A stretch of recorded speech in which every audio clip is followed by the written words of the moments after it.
السلام عليكم، عاملين ايه؟ كل سنه وانتم طيبين. رجعت دلوقتي بوصفه البسكويت اللي هو بتاع العيد. الوصفه بتاعته سهله جدا، بسكويت بالبرتقال وتحفه تحفه تحفه، هتجربوه مش هتندموا. انا عملته هنا بسمنه، طبعا كل مره بعمله بزبده بس المره دي عملته بسمنه. عندي هنا 3 بيضات، كيس تانك، عندي هنا ريحه برتقال قويه جدا، وعندي فانيليا، وعندي هنا سكر بودره، وعندي 250 جرام سمنه. كل ده على كيلو دقيق. امشوا على الوصفه مظبوط، هيطلع معاكم احلى بسكويت. دي سمنة عادية اهي، مش سخنة ولا من التلاجة ولا حاجة، بدرجة حرارة المطبخ. هحط السكر على السمنة. السكر ده بالظبط 350 جرام، وممكن تخلوه 300 جرام لو مش عايزينه مسكر. هنقعد بقى نخلطه الاول مع بعض شوية، وبعد كده هبتدي ان انا اضربه. طبعا الخطوة دي مهمة جدا، ان انا بخلي السمنة لونها يفتح معانا خالص، وفي نفس الوقت كأنك عاملاه بزبدة. طبعا شايفين عمالة ايه، اعمل له كده ميكس واضربهم مع بعض. الحركة دي مهمة جدا، طبعا بالمضرب بتاع البيض او عجين. مش هينفع بمضرب يدوي، هتاخد وقت ومجهود كتير جدا ومش هتطلع نفس النتيجة. هننزل بقى بالبيضة، عندنا هنا كده بيضة بيضة لحد ما تختفي. شايفين غيرت كده اللون بتاع العجينة ازاي؟ هفضل اضرب فيها كده شوية لحد ما اللون يختفي شوية بتاع البيضة. وبرده كل ده بيزود معانا الفوم بتاع البسكوت. هنزل كده البيضة التانية. كل ده بضرب على سرعة عالية، كل ما بنزل البيض بيتقل معايا.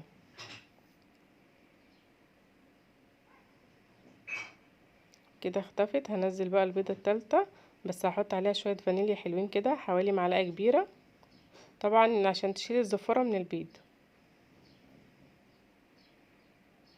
تمام كده، نزلت بقى واروح ضربهم كمان بقى، اللي هي دي خلاص الضربة الأخيرة علشان يمتزج كله مع بعضه.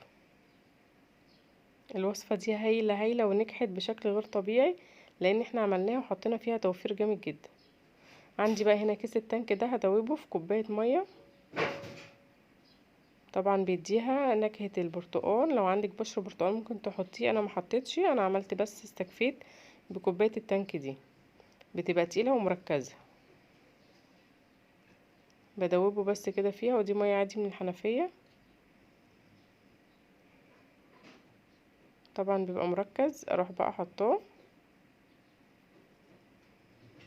وسبت هنا منه معلقة صغيرة، حطيتها هنا عشان تدينا الريحة القوية بتاعة البرتقال. نزلتها كده خلاص. شايفين اللون اتغير معانا تماما. عندي بقى اسانس البرتقال ده، او ريحته اسمه ريحة البرتقال، اللي زي دي تقريبا ب10 جنيه. بنجيبها بريحة البرتقال ونحطها على العجينة معانا، خلت الريحة برتقال تماما. هضرب بقى كده شوية لحد ما كله يخش في بعضه كده ويمتزج كله، وهحس ان هي بقت فوم قوي، يعني بقت عالية شوية. الدقيق بقى عندي هنا كيلو الدقيق ده هنخله في طبق تاني.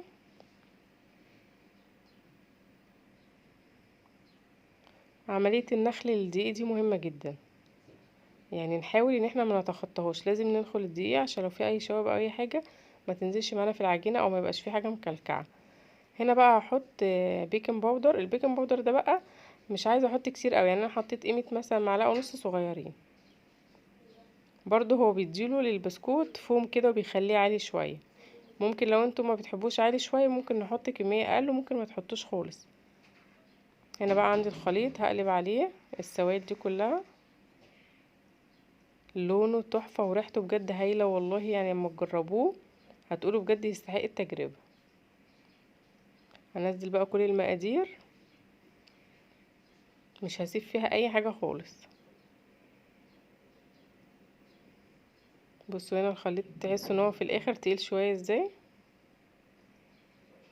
الوصفة دي موفرة جدا، لان احنا واخدين حاجات بسيطة، يعني حوالي ربع كيلو سمنة اللي هو 250 جرام، ده مش حاجة خالص. طبعا لو احنا بنستخدمها بالزبدة هيبقى غالي جدا وهيكلف معانا، فالوصفة دي موفرة. خلصت. بصوا انا بولد العلبة معايا.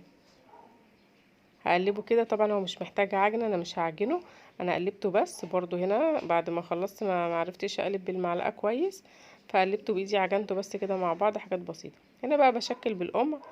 عندي القمع الشكل ده، بشكل طبعا كنت بجربه علشان اشوف العجينه متماسكه ولا لا او محتاجه دقيق. لقيتها ما شاء الله مش محتاجه اي حاجه خالص. عندكم القمع ده اشتغلوا بيه، عندكم كيس الحلواني، انا عندي اكياس الحلواني، اشتغلوا بدقوا بيه. دخلته على درجه حراره 180، قعد حوالي 15 دقيقه. طبعا في جزء انا قعدته 15 دقيقه اللي هو ده طلع فاتح شويه، وفي جزء انا بحبه متحمص شويه قعدته حوالي 20 دقيقه. بحب انا اللون ده كده، يعني بحبه يبقى محمص ومقرمش شويه. فطبعا على حسب المزاج، عندكم ده وعندكم ده، اللي تحبوه من ده اعملوه، اللي تحبوه من ده اعملوه.